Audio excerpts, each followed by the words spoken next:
may know me. No matter. My name is Poe, Edgar Allan Poe. These trifles that follow are performed chiefly with a view to their redemption from the many improvements to which they have been subjected while going at random the rounds of the press. I am naturally anxious that what I have written should circulate as I wrote it, if it circulate at all. In defense of my own taste, nevertheless, it is incumbent upon me to say that I think none of this of much value to the public, or very creditable to myself. Events not to be controlled have prevented me from making, at any time, any serious effort in what, under happier circumstances, would have been not a purpose, but a passion. And the passions should be held in reverence. They must not, they cannot be excited with an eye to paltry compensation or the more paltry commendation of mankind. Let the words speak for themselves. Alone. From childhood's hour, I have not been as others were. I have not seen as others saw. I could not bring my passions from a common spring. From that same source, I have not taken my sorrow. I could not awaken my joy at the same tone.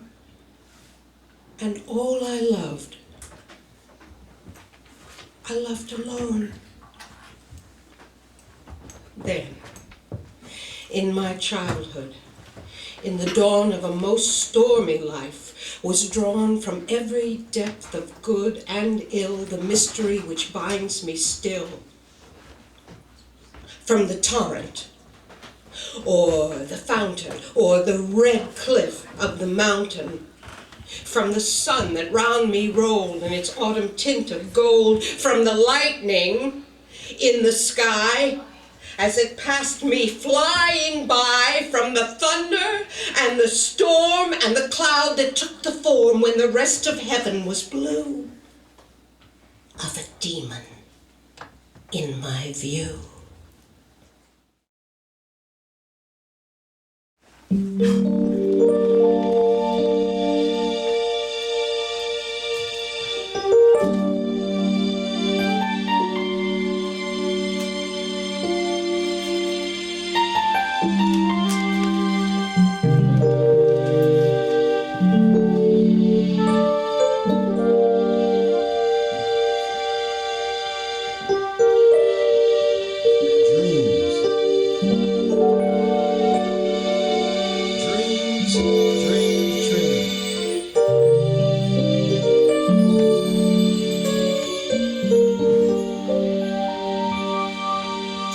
My young life were a lasting dream, my spirit not awakening till the beam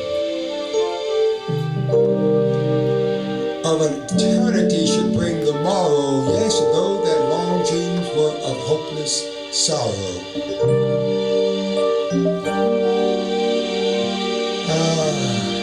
'Twere better than the cold realities of awakening life to him whose heart must be, and have still upon the lovely earth a chaos of deep, deep passion from his birth.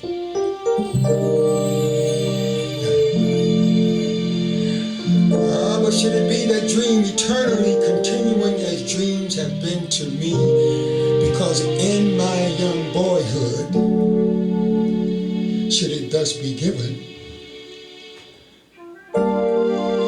'twere folly still to hope for higher heaven. For you see, I have reveled, yes, I have reveled when the sun was bright. The summer sky, the summer sky. in dreams of living light, but that's all right. And loveliness had left my very heart.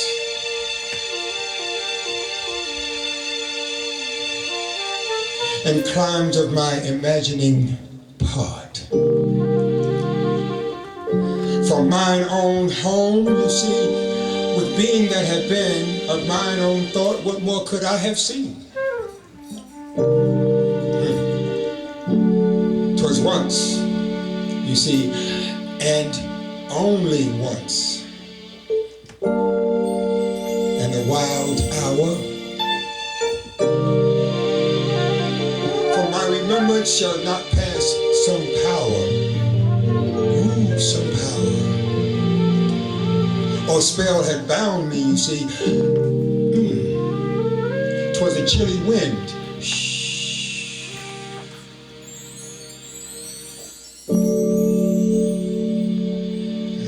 Come over me in the night and left behind its image of my spirit on the moon.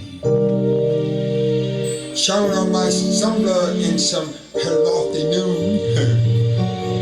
Too coldly or the stars, however it was, that dream was at that night. Let it pass.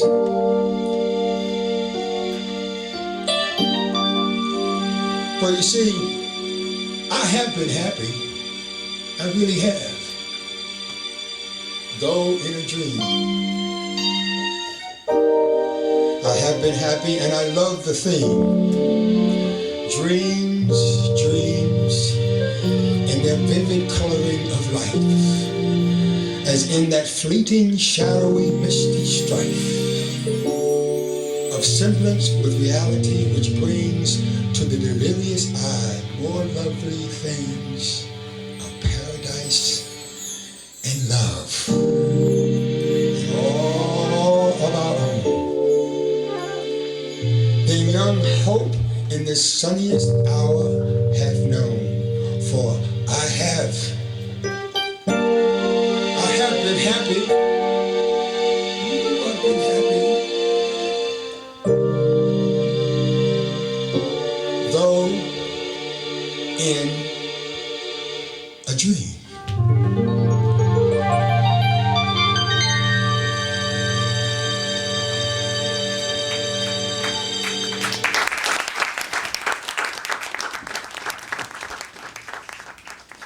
Spirits of the dead, thy soul shall find itself alone, mid dark thoughts of the gray tombstone, not one of all the crowd to pry into thine hour of secrecy. Be silent in that solitude, which is not loneliness, for then the spirits of the dead who stood in life before thee are again. In death around thee and their will shall overshadow thee, be still. The night, though clear, shall frown, and the stars shall not look down from their high thrones in the heaven, with light like hope to mortals given. But their red orbs without the beam to thy weariness shall seem as a burning and a fever, which would cling to thee forever. Now our thoughts they shall not banish. Now our visions ne'er to vanish. From thy spirit they shall pass, no more like dewdrops from the grass. The breeze, the breath of God is still, and the mist upon the hill, shadowy, shadowy, yet unbroken, is a symbol and a token, how it hangs upon the trees, a mystery of mysteries.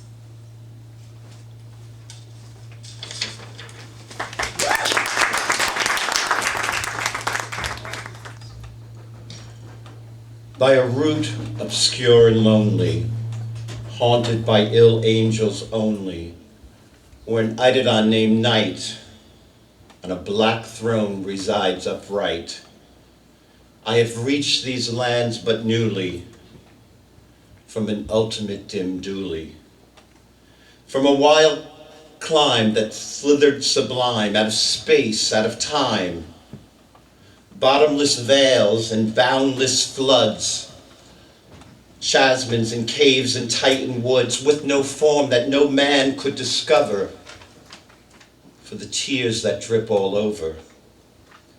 Mountains toppling ever more into seas without shore, seas that restlessly aspire, surging under skies of fire. Lakes that endlessly outspread, their lone waters lone and dead, their still waters still and chilly, with the snows of the lulling lily. By the lakes that thus outspread, their lone waters lone and dead, their sad waters sad and chilly, from the snows of the lulling lily. By the mountains near the river, murmuring lowly, murmuring ever, by the gray woods, by the swamp, where the toad and the newt encamp, by the dismal tars and pools, where dwells the ghouls. Each spot most unholy, each nook so melancholy, there the traveler meets aghast shrouded forms that start and sigh as they pass the wanderer by, white-robed forms of friends long given, in agony to earth and hell. For the heart whose woes are legion, 'tis a peaceful smoothing region. For the spirit that walks in shadows, Tisco Tisk and El Dorado. But the traveler traveling through it may not, dare not openly view it. Never its mysteries are exposed to the weak human eye unclosed. So will its kings, who had forbidden the uplifting of the fringe lid, and thus the sad souls that here pass behold it through darkened glasses, by a route obscure and lonely, haunted by ill angels only, on a black throne residing upright. I have wandered home but newly from this ultimate dim dooley.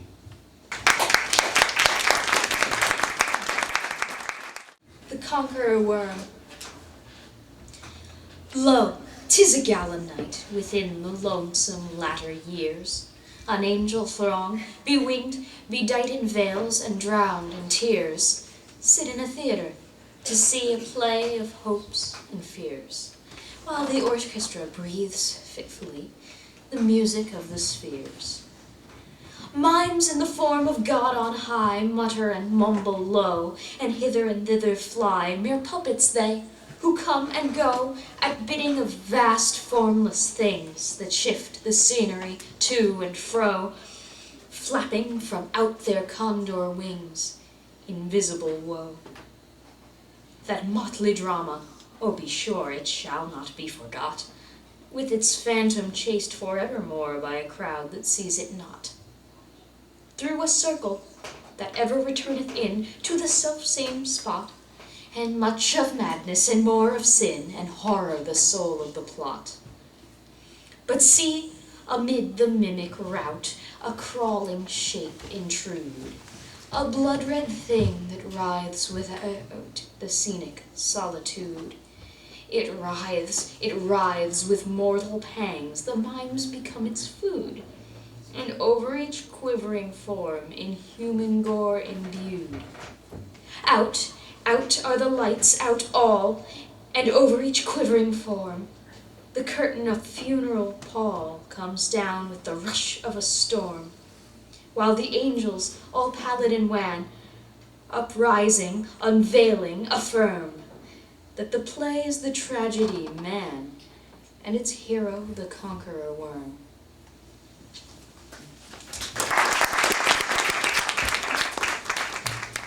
Ah, broken is the golden bowl, the spirit flown forever.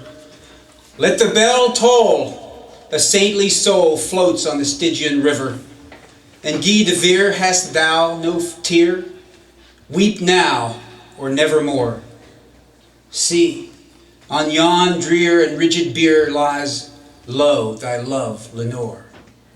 Come, let the burial rite be read, the funeral song be sung, an anthem for the queenliest dead that ever died so young, a dirge for her doubly dead, in that she died so young. Oh, wretches, ye loved her for her wealth and hated her for her pride, and when she fell in feeble health, ye blessed her that she died. How shall the ritual then be read, the requiem how be sung by you? By yours, the evil eye, by yours, the slanderous tongue that did to death the innocents that died, and died so young. Ah, Peccavimus, but rave not thus, and let a Sabbath song go up to God, so solemnly the dead may feel no wrong. The sweet Lenore hath gone before, with hope that flew beside, leaving thee wild for the dear child that should have been thy bride. For her, the fair and debonair that now so lowly lies, the life upon her yellow hair, but not within her eyes. The life still there upon her hair, death upon her eyes. Avaunt! From fiends below, the indignant ghost is riven from hell into a high estate far up within the heaven, from grief and groan to a golden throne beside the King of heaven.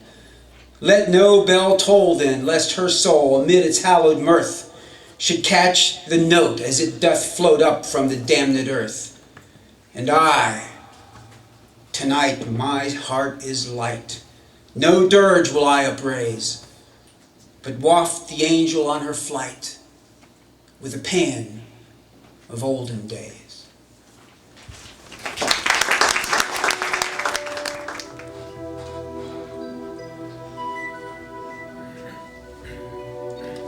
It was many and many a year ago, in a kingdom by the sea, that a maiden there lived whom you may know by the name of Annabel Lee.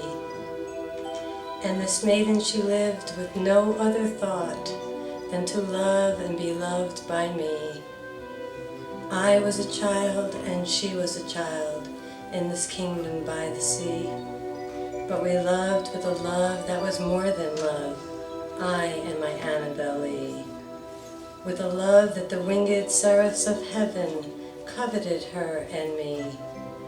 And this was the reason that long ago, in this kingdom by the sea, a wind blew out of a cloud, chilling my beautiful Annabel Lee, so that her high-born kinsman came and bore her away from me, to shut her up in a sepulchre in this kingdom by the sea.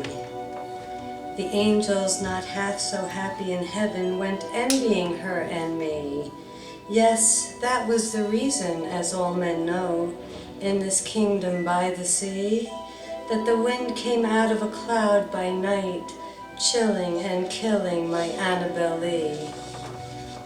But our love, it was stronger by far than the love of those who were older than we, of many far wiser than we. And neither the angels in heaven above, nor the demons down under the sea, can ever dissever my soul from the soul of the beautiful Annabel Lee. For the moon never beams without bringing me dreams of the beautiful Annabel Lee. And the stars never rise, but I feel the bright eyes of the beautiful Annabel Lee. And so, all the night tide, I lie down by the side of my darling, my life and my bride, in the sepulchre there by the sea, in her tomb by the sounding sea.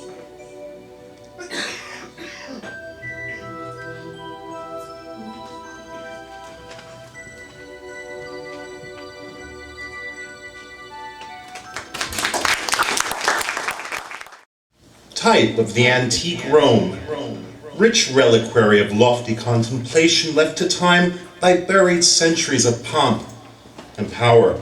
At length, after so many days of weary pilgrimage and burning thirst for the springs of glory that in thee lie, I kneel, an altered and an humble man, amid thy shadows, and so drink within thy very soul thy grandeur, gloom, and glory, vastness, and age, and memories of eld, silence, and desolation, and dim night.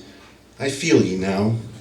I feel ye in your strength, O spells more sure than e'er Judean king taught in the gardens of Gethsemane, O charms more potent than the rapt Chaldee ever drew down from out the quiet stars. Here, where a hero fell, a column falls. Here, where the mimic eagle glared in gold, a midnight vigil holds the swarthy bat.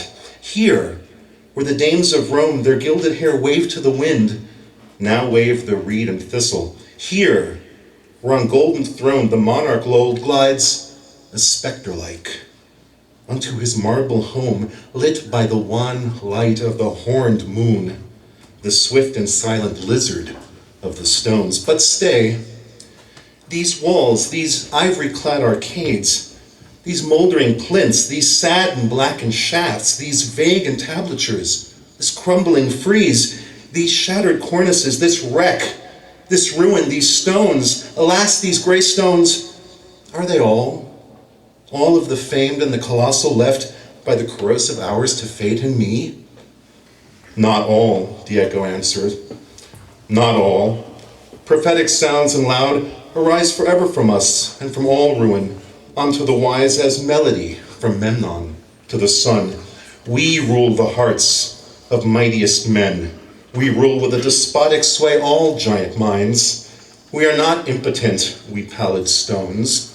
Not all our power is gone, not all our fame, not all the magic of our high renown, not all the wonder that encircles us, not all the mysteries that in us lie, not all the memories that hang upon and cling around and about us as a garment, clothing us in a robe of more than glory.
True.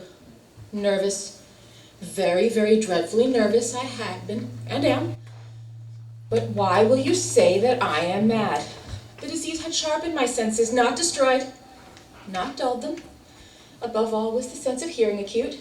I heard all things in heaven and in earth. I heard many things in hell. How then am I mad? Hearken and observe how healthily, how calmly, I can tell you the whole story. It's impossible to say how the idea first entered my brain, but once conceived, it haunted me day and night. Object there was none. Passion there was none. I loved the old man. He had never wronged me. He had never given me insult. For his gold I had no desire. I think it was his eye. Yes, it was this. It was a blue eye with a film over it, and whenever it fell upon me, my blood ran cold, and so by degrees, very gradually, I made up my mind to take the life of the old man, and thus rid myself of his vulture eye forever. Now this is the point. You fancy me mad. Madmen know nothing, but you should have seen me. You should have seen how wisely I proceeded, with what caution, with what foresight, with what dissimulation I went to work. I was never kinder to the old man than during the whole week before I killed him. Every night, about midnight, I turned the latch of his door and opened it, oh so gently. And then, when I had made an opening sufficient enough for my head, I put in a dark lantern, all closed so that no light shone out. And then I thrust in my head. Oh, you'd have laughed to see how cunningly I thrust it in. I moved it slowly, very, very slowly, so that I might not disturb the old man's sleep. It took me an hour to place my whole head within the opening so far that I could see him as he lay upon his bed. How would a madman been as wise as this? And then, when my head was well within the room, I undid the lantern cautiously. Oh, so cautiously. Cautiously, for the hinges creaked. I undid it just so much that a thin single ray fell upon the vulture eye. And I did this for 7 long nights, every night just at midnight. But I found the eye was always closed, and so it was impossible to do the work, for it was not the old man who vexed me, but his evil eye. And every morning, when the day broke, I went boldly into his chamber and spoke courageously to him, calling him by name in a hearty tone and inquiring how he had passed the night. So you see, he would have had to have been a very profound old man indeed to suspect that every night just at 12 I looked in upon him as he slept. Upon the 8th night, I was more than usually cautious in opening the door. A watch's minute hand moves more quickly than did mine. Never before that night had I felt the extent of my own powers, of my sagacity. I could scarcely contain my feelings of triumph to think that there I was, opening the door little by little, and he not even to dream of my secret deeds or thoughts. I fairly chuckled at the idea, and perhaps he heard me, for he moved in the bed suddenly as if startled. Now you may think I drew back, but no. Now his room was as black as pitch with the thick darkness, for the shutters were close fastened through fear of robbers, and so I knew that he could not see the opening of the door, and I kept pushing it on steadily, steadily. I had my head in, and I was about to open the lantern when my thumb slipped upon the tin fastening, and the old man sprang up in bed, cried, "Who's there?" I kept quite still and said nothing. For a whole hour I did not move a muscle, and in the meantime I did not hear him lie down. He was still sitting in the bed listening, just as I have done night after night, hearkening to the death watches in the wall. Presently I heard a slight groan, and I knew it was the groan of mortal terror. It was not the groan of pain or of grief, oh no. It was the low, stifled sound that arises from the bottom of the soul when overcharged with awe. I knew the sound well. Each night, just at midnight, when all the world slept, it welled up from my own bosom, deepening with its dreadful echo the terrors that distracted me. I say I knew it well. I knew what the old man felt, and I pitied him. Although I chuckled at heart, I knew he had been lying awake ever since the first light noise when he had turned in his bed. His fears had been ever since growing upon him. He had been trying to fancy them causeless, but he could not. He had been saying to himself, "It's nothing but the wind in the chimney. It's only a mouse crossing the floor. It's merely a cricket which has made a single chirp." Yeah, he had been trying to comfort himself with these suppositions, But he had found all in vain, because death, in approaching him, had stalked him with its black shadow before him and enveloped the victim. And it was the mournful influence of the unperceived shadow that caused him to feel, although he neither saw nor heard, to feel the presence of my head within the room. When I had waited a long time, very patiently, without hearing him lie down, I resolved to open a very, very little crevice in the lantern. So I opened it. You cannot imagine how stealthily, until at last a simple dim ray, like the thread of a spider, shot out from the crevice and fell full upon the vulture eye. It was open, wide open, and I grew furious as I gazed upon it. I saw it with perfect distinctness, all dull blue with the hideous veil over it that chilled the very marrows of my bones, and I could see nothing else of the old man's face or person, for it had directed the ray as if by instinct precisely on the damned spot. And have I not told you that what you mistake for madness is but an over-acuteness of the sense? Now I say there came to my ears a low, dull, quick sound, such as a watch makes when enveloped in cotton. I knew that sound well, too. It was the beating of the old man's heart. It increased my fury, as the beating of a drum stimulates the soldier into courage. But even yet, I refrained, and I kept still. I scarcely breathed. I held the lantern motionless. I tried how steadily I could to maintain the ray upon the eye. Meanwhile, the hellish tattoo of the heart increased. It grew quicker and quicker, and louder every instant. The old man's terror must have been extreme. It grew louder, I say, louder every minute. Do you mark me well? I have told you that I am nervous, so I am. And so now, at this dead hour of night, amid the dreadful sounds of the old house, so strange a noise as this excited me to uncontrollable terror. Yet for some minutes longer, I refrained and stood still. But the beating grew louder. I thought the heart must burst, and now a new anxiety seized me. The sound would be heard by a neighbor. The old man's hour had come. With a loud yell, I threw open the lantern. I leapt into the room. He shrieked once. Once only. In an instant, I dragged him to the floor, pushed the heavy bed over him, and smiled gaily to find the deed so far done. But for many minutes, the heart beat on with a muffled sound. This, however, didn't vex me. It would not be heard through the wall. At length it ceased. The old man was dead. I removed the bed and examined the corpse. Yeah, he was stone dead. I placed my hand upon his heart and held it there for many minutes. There was no pulsation. He was stone dead. His eyes would trouble me no more. If you still think me mad, you will think so no longer when I describe the wise precautions I took for the concealment of the body. The night waned, and I worked hastily, but in silence. First of all, I dismembered the corpse. I cut off the head, and the arms, and the legs. I then took up 3 planks from the flooring of the chamber and deposited all between the scantlings. I then replaced the boards so cleverly, so cunningly, that no human eye, not even his, could have detected anything wrong. There was nothing to wash out, no stain of any kind, no blood spot whatever.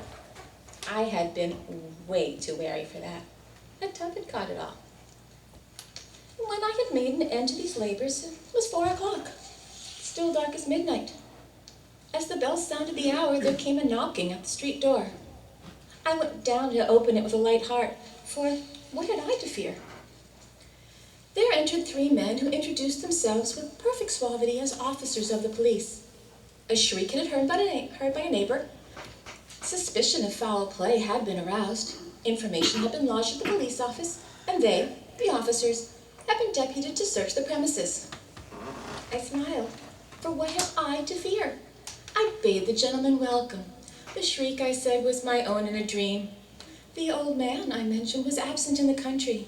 I took my visitors all over the house. I bade them search well. I led them at length to his chamber. I showed them his treasures, secure, undisturbed. In the enthusiasm of my confidence, I brought chairs into the room and desired them to rest here from their fatigues, while I myself, in the wild audacity of my perfect triumph, placed my own seat upon the very spot beneath which reposed the corpse of the victim. The officers were satisfied. My manner had convinced them. I was singularly at ease. They sat, and while I answered cheerily, they chatted of familiar things. But ere long I felt myself getting pale and wished them gone. My head ached, and I fancied a ringing in my ears. But still they sat and chatted. The ringing became more distinct. It continued and became more distinct. I talked more freely to get rid of the feelings, but it continued and gained definiteness until at length I found that the noise was not within my ears. No doubt I now grew very pale, but I talked more fluently and with a heightened voice. Yet the sound increased, and what could I do? It was a low, dull, quick sound, much such a watch makes when enveloped in cotton. I gasped for breath, and yet the officers heard it not. I talked more quickly, more vehemently, but the noise steadily increased. I argued about little things in a high key and made violent gestations, but the noise steadily increased. Why would they not be gone? I paced the floor to and fro with heavy strides, as if excited to fury by the observations of the men, but the noise steadily increased. Oh God, what could I do? I foamed, I raved, I swore, I swung the chair upon which I had been sitting, and it grated upon the boards. But the noise over and all continually increased. It grew louder and louder and louder, and still the men chatted pleasantly and smiled. Was it possible they heard not? Almighty God, no, they heard, they suspected, they knew. They were making a mockery of my horror. This I thought, this I think.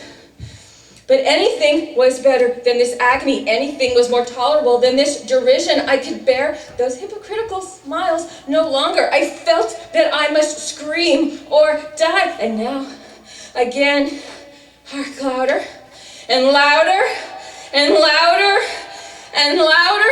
Villains! Dissemble no more. I admit the deed. Tear up the planks. Here it is the beating of his hideous heart.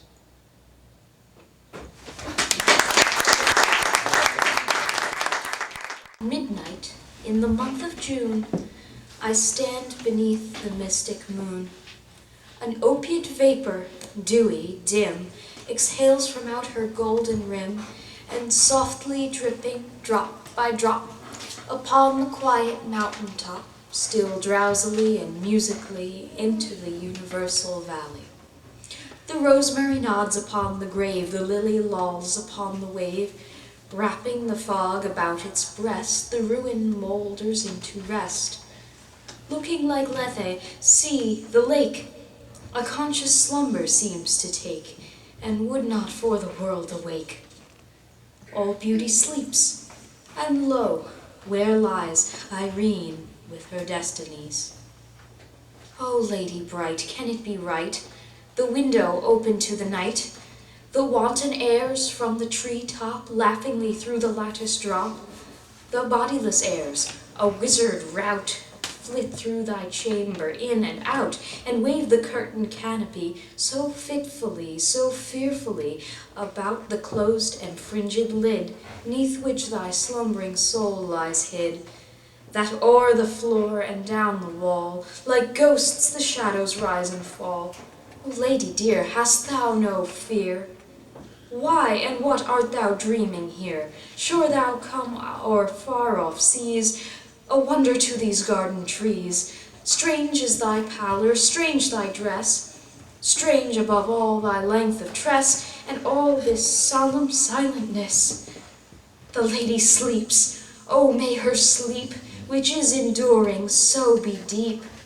Heaven have her in its sacred keep, this chamber changed for one more holy, this bed for one more melancholy. I pray to God that she may lie forever with unopened eye, while the pale-sheeted ghosts go by. My love, she sleeps, oh may her sleep, as it is lasting, so be deep. Soft may the worms about her creep. Far in the forest, dim and old, for her may some tall vault unfold, some vault that oft hath flung its black and winged panels fluttering back, triumphant o'er the crested palls of her grand family funerals. Some sepulchre remote, alone, against whose portal she hath thrown in childhood many an idle stone. Some tomb from out whose sounding door she ne'er shall force an echo more, thrilling to think, poor child of sin, it was the dead who groaned within.